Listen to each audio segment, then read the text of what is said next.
hatto yosh katta odamlardek boyvachchalar o'shadan bilan gaplashyapti. Hay shamol uchirdi, nima gaplar o'zingda? Jo'ra, seni shamoling uchirdi-da. Yaxshigina o'ylab qo'ygan biznes rejam bor edi. Shunga ozgina moddiy yordaming kerak edi.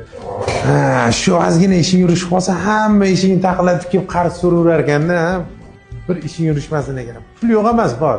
Lekin boshqa joyda harakating ko'rib, meni ishim ko'proq edi. Jo'ra, Keyin gaplashamiz, ha? Ha, uzilib qoldimi? Ha. O'taman to'yingizga, xudo xolisa. O'zim xizmatda bo'laman. Ha, o'rtoq, bir narsani unutma. Tobut bilan kresloni egasi bo'lmaydi.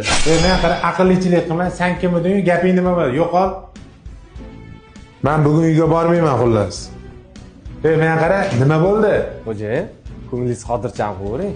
O'smalar bilan dacha hammasi tayyor. Mashinani tayyorlab bo'lmasa ketamiz bo'lmasa. Xo'p bo'ladi. Yo'q, qo'ysangchi o'rtoq, sen o'shanda zo'r dars bergansan. Hozir mana Shiddat brendiga asos soldim. Hozirda do'konlarning sonini 6 taga yetkazdim.